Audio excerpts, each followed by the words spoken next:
Hello friends, good morning. कैसे हैं आप सभी। राज एजुकेशन सेंटर के ऑनलाइन एजुकेशन पोर्टल में आपका वेलकम है। यहाँ पर हम आपको एटॉमिक स्ट्रक्चर नया टॉपिक है जो डिस्क्राइब करना है, परमाणु संरचना। इसके बारे में मैंने ये इंडेक्स बनाया है कि आपको क्या क्या पढ़ना है। इस टॉपिक से रिलेटेड जो थ्योरी क्लास है उसमें क्या क्या आपको रीड करना है। तो सबसे पहले early attempts for searching the smallest. Smallest जो पार्टिकल है, जो टीनी पार्टिकल जिसको बोलते हैं, उसको कैसे आविष्कार हुआ और क्या उसमें ऐसे रीजन थे, तो ये आपको जानना है कि ये कहाँ से आया। Rules of chemical composition, rules of रासायनिक जो संयोजन होता है, जो रिएक्शन क्रिएट होती है, उसमें ऐसे कौन से नियम हैं वो भी आपको पढ़ना है। Early discoveries and atomic theories, पहले की क्या डिस्कवरीज है और अब की क्या डिस्कवरीज है वो आपको जानना है। सब atomic particles, atomic structure of isotopes, इसमें आपको जितने भी आपको एलिमेंट्स हैं, जो परमाणु हैं, उनका आकृति कैसा है, उसका शेप कैसा है, ये सब आपको यहाँ पर जानना है। Dual nature of matter, matter यानी कि जो हमारा पदार्थ है, जो टिनी पार्टिकल्स हमारा जो खोजा जा चुका है, उसका क्या नेचर है, डुअल नेचर ये कहाँ से आया, तो इसके बारे में डिटेल में आपको पढ़ना है। तो ये सबसे पहले मैंने यही यहाँ पर मेंशन किया है कि इसमें टॉपिक कौन कौन से पढ़ने हैं, क्योंकि बहुत सारे स्टूडेंट्स को यही कंफ्यूजन बना रहता है कि हम पढ़ें क्या। जो बच्चे, जो students competitive exams and board exams की प्रिपरेशन कर रहे हैं, उन सभी स्टूडेंट्स के लिए बहुत ही इंपॉर्टेंट लेक्चर हैं, तो लास्ट तक जरूर देखें किसी भी वीडियो को। टॉपिक पढ़ना है कि early attempts for searching the smallest particle, यानी कि जो हमारा स्मॉलेस्ट पार्टिकल है, जो सूक्ष्म कण है, उसको पहले जो प्रयास किए गए थे, जो आरंभिक प्रयास थे, वो महर्षि कणाद, जो भारत के महर्षि कणाद, जो भारतीय तौर पे यहाँ पर इंडियन के जो लोगों ने इसे स्मॉलेस्ट पार्टिकल को खोजा था, तो महर्षि कणाद जी थे पहले, जो कि 600 ईस्वी पूर्व, मतलब 600 ईस्वी पूर्व इन्होंने एक परमाणु का सिद्धांत प्रतिपादित किया। महर्षि कणाद ही proposed atomicity theory around 600 BC। 600 ईस्वी पूर्व के आसपास जो महर्षि कणाद जी थे, उन्होंने एक परमाणु सिद्धांत को प्रतिपादित किया था। Kanad suggests that everything can be subdivided, but this subdivision cannot go forever and there must be smallest entities परमाणु that can be divided। इसमें इन्होंने ये कहा था, इन्होंने ये सुझाव दिया था कि सब कुछ तो डिवाइड हो सकता है, लेकिन वो जो लंबे समय तक वो नहीं चल सकता है। लॉन्ग टर्म में अगर आप इसे देखें तो इसका जो विखंडन है वो ज़्यादा देर तक नहीं चल सकता है, लंबे समय तक नहीं चल सकता है। तो वही यहाँ पर लिखा है कि कणाद ने जो सुझाव दिया कि सब कुछ विभाजित किया जा सकता है, लेकिन ये विखंडन हमेशा के लिए नहीं चल सकता है।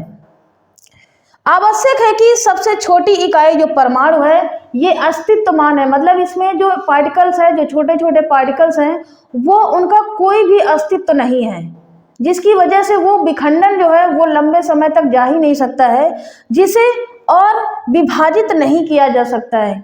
इसके कुछ ड्रॉबैक थे, क्योंकि इन्होंने केवल इतना ही दिया था, और आज की डेट में जो इलेक्ट्रॉन्स, प्रोटॉन्स, न्यूट्रॉन आ चुके हैं, पॉजिट्रॉन्स, तो इन सब का ये आज की खोज है, ये प्रारंभिक खोज है, क्योंकि पार्टिकल्स नहीं पता था कि क्या होता है पार्टिकल्स, क्या होते हैं परमाणु, क्या होते हैं एलिमेंट्स, और क्या क्या चीज़ें होती हैं। तो इनके बारे में ये सारी चीज़ें हमें नहीं पता थी, भारत को नहीं पता था, जिसकी वजह से जो भारतीय वैज्ञानिक थे, महर्षि कणाद जो ऋषि थे, एक परमाणु सिद्धांत था, एटम्स की जो संरचना दी, परमाणु सिद्धांत की को प्रतिपादित किया। कणाद के बाद में ये एक ग्रीक दार्शनिक थे, फिलोसफर थे, ल्यूसिपस डेमोक्रिटस। इन्होंने क्या किया, एक परमाणु मॉडल को प्रतिपादित किया, सिद्धांत को प्रतिपादित किया। उन्होंने बताया कि पदार्थ कई सारे अविभाज्य कणों से मिलकर बना है, उसी का नाम उन्होंने दिया एटम या atoms. They observe that matter is composed of individual particles called as atom. उन्होंने ये बताया कि पदार्थ अविभाज्य कणों से मिलकर बना है, जिसे नाम दिया गया एटम या एटमॉस। तो यही इनकी कहानी थी कि सूक्ष्म कण क्या होता है, पार्टिकल्स क्या होता है, कैसे खोजे जा चुके थे। आगे नेक्स्ट पढ़ना है रूल्स ऑफ केमिकल कंपोजिशन, रासायनिक संयोजन के नियम। पहला जो रूल है law of conservation of mass. Law of conservation of mass में क्या है कि द्रव्यमान संरक्षण का नियम। इसमें क्या है कि जो भी आप रिएक्ट करवाते हैं, जैसे मैंने रिएक्ट करवाया है CH4 plus O2 equal to CO2 plus 2H2O, तो इधर का जितना भी मास होगा, यानी कि ये जो रिएक्टेंट है और जो हमारा प्रोडक्ट है, रिएक्टेंट का मतलब क्या है कि अभिकारक, अभिकारक का जितना टोटल मास होगा उतना ही उत्पाद का मास होगा। यहाँ पर लिखा है कि there is no difference between the total mass of reactants participating in a chemical reaction, कि किसी भी रासायनिक अभिक्रिया में अगर जो भी पदार्थ आपके पार्टिसिपेट कर रहे हैं, रिएक्टेंट पार्टिसिपेट कर रहे हैं, उनका जो टोटल मास होगा, the total mass of the product obtain from the reaction, की वो अभिक्रिया जो क्रिएट होके आ रही है, जो उत्पाद बना रहा है, उसके इक्वल होगा। किसी रासायनिक अभिक्रिया में भाग लेने वाले अभिकारकों के कुल द्रव्यमान तथा अभिक्रिया में प्राप्त उत्पादों के कुल द्रव्यमान में कोई अंतर नहीं होता है। अब कैसे नहीं होता है इसको भी पहले समझ लेते हैं। ये आपकी रिएक्शन है CH4 plus 2O2 equal to CO2 plus 2H2O। अब इसको हम ऐसे भी जज कर सकते हैं कि इसका कितना टोटल मास है, इधर जो आपके रिएक्टेंट हैं और इधर जो आपके दोनों प्रोडक्ट आपका बन रहा है, इसका टोटल मास इक्वल होगा। आप कैलकुलेट भी कर सकते हैं। कार्बन का कितना होता है, एटॉमिक वेट 12 होता है। हाइड्रोजन का 1 होता है, इसमें 4 मॉलिक्यूल्स हैं, तो क्या कर देंगे हम 4 × 1 कर देंगे। ऑक्सीजन में देखिए 2 × 2 = 4, यानी कि इसके 4 ऑक्सीजन के मॉलिक्यूल्स हैं, तो क्या करेंगे हम 4 × इसका जो ऑक्सीजन का एटॉमिक वेट होता है, परमाणु भार, वो कितना होता है 16 होता है। इसको कैलकुलेट करिए कितना हो जाएगा 12 + 4 + 64, इसको ऐड कर दीजिए 16 + 64, तो ये आ जाएगा आपका 80, यानी कि 80 ग्राम आपका इधर आया है जो अभिकारक का कुल द्रव्यमान है। अब इसी तरह से सिमिलरली अगर हम इसको निकालते हैं तो इसका भी आपका सेम आएगा।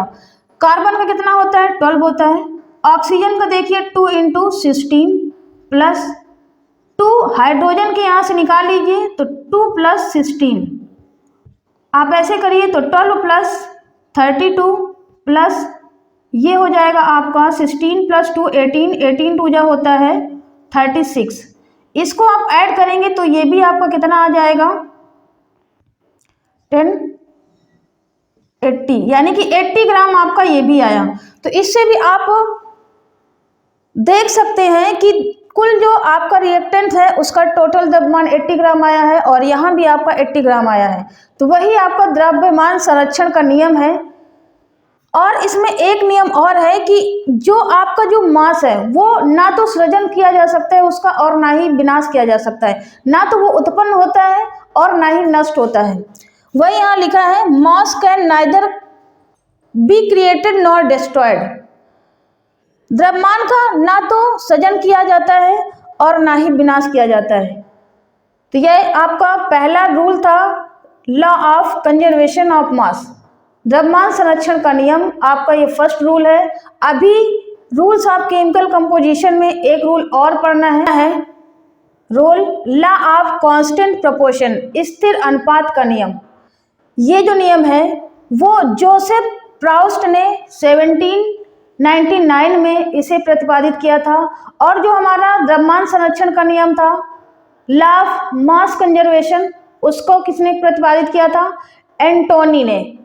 1789 ईस्वी में एंटोनी लेवेसियर ने किया था। स्थिर अनुपात का नियम है क्या, ये समझना है।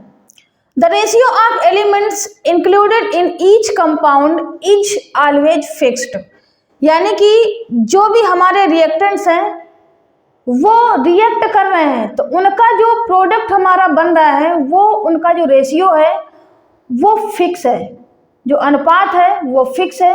कैसे फिक्स है, यहाँ पर से देखिए हाइड्रोजन के कितना अनुपात है, यहाँ पर हाइड्रोजन जो दिया है हाइड्रोजन ऑक्सीजन से रिएक्ट कर रहा है और ये जल बना रहा है, तो जल का जो अनुपात है हाइड्रोजन है 2 इंटू 2 करेंगे तो ये 4 हो जाएगा, यानी कि 4 इंटू 1, एटॉमिक वेट 1 होता है और इनका जो रेशियो निकल के आएगा ऑक्सीजन का तो 2 इंटू 16, क्योंकि एटॉमिक जो वेट है ऑक्सीजन का 16 होता है। इसको आप कैलकुलेट करेंगे तो कितना आएगा, देखिए 4 से ये कट जाएगा, 4 4 जा 16, यानी कि 1:8 आ जाएगा। तो ये जो आया 1:8, वैसे इसे कैलकुलेट करेंगे तो 4:32 आएगा। इसको कट करेंगे तो 1:8 आ जाएगा, यानी कि जल का जो स्थिर अनुपात है वो 1:8 है। तो वही इसमें कह रहा है कि जो भी आपके एलिमेंट्स तत्वों का जो अनुपात है वो एक निश्चित होगा, उनका जो अनुपात होगा वो निश्चित होगा। The ratio of elements included in each compound is always fixed. For example the ratio of mass hydrogen and oxygen in water will always 1:8। वही यहाँ पर ये एग्जाम्पल मैंने दे रखा है, यही आपका क्या है कि लॉ ऑफ कांस्टेंट प्रोपोर्शन है, स्थिर अनुपात का नियम है।